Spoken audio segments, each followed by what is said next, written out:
खबरें जो आपको सीधे जोड़ती हैं हमसे, जिनका आपकी जिंदगी पर होता है सीधा असर। खबरों की वही तस्वीर, बिना बदले बिना डरे। आप देख रहे हैं न्यूज भारत 81। दिखाते हैं। शाहजहांपुर में पॉलिटिकल जस्टिस पार्टी की हुई महासभा। यूपी के शाहजहांपुर में रामलीला मैदान खिरनीबाग में पॉलिटिकल जस्टिस पार्टी के नेतृत्व में कुछ मांगों को लेकर प्रोटेस्ट किया, जिसमें मंच पर पॉलिटिकल जस्टिस पार्टी के राष्ट्रीय अध्यक्ष राजेश कुमार सिद्धार्थ, वर्तमान विधायक पूर्व मंत्री राजेंद्र पाल गौतम एवं पॉलिटिकल जस्टिस पार्टी के नेशनल कमेटी, प्रदेश कमेटी, जिला कमेटी के अन्य पदाधिकारी गण मौजूद रहे। राजेश कुमार सिद्धार्थ जिंदाबाद, पॉलिटिकल जस्टिस पार्टी जिंदाबाद के नारे भी लगे। संबोधित करते हुए राजेश बोले, भाजपा सरकार में महंगाई बढ़ी है, बेरोजगारी बढ़ी, गरीब परेशान है और भाजपा वाले जातिवादी की राजनीति कर रहे हैं। आगे उन्होंने कहा, 52% अल्पसंख्यक आरक्षण क्यों खत्म किया गया है? भाजपा सरकार में अवैध खनन जोरों से हो रहा है, खनन माफियाओं पर बाबा का बुलडोजर क्यों नहीं चलता है?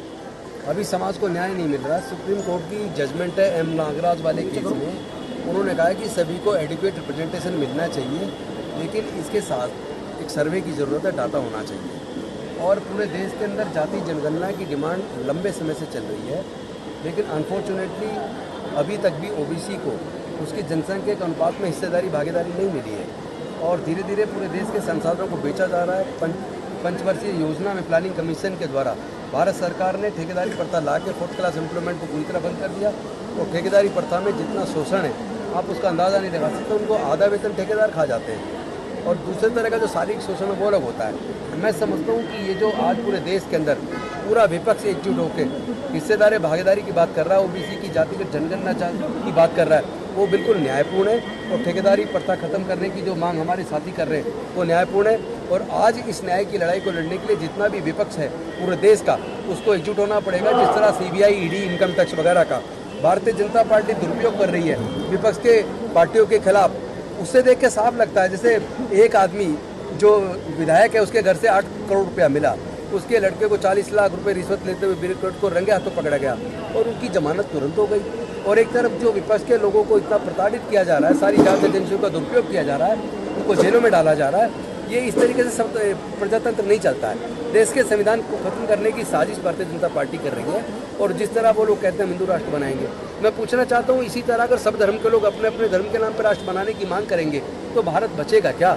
तो भारत का संविधान जो सबको साथ लेके चलने की बात करता है, सबके अधिकार की बात करता है, उस संविधान को ये लोग खत्म करना चाहते हैं। ये लोग बेसिकली देशद्रोही हैं। इसके खिलाफ सारे विपक्ष को मिलकर लड़ना पड़ेगा।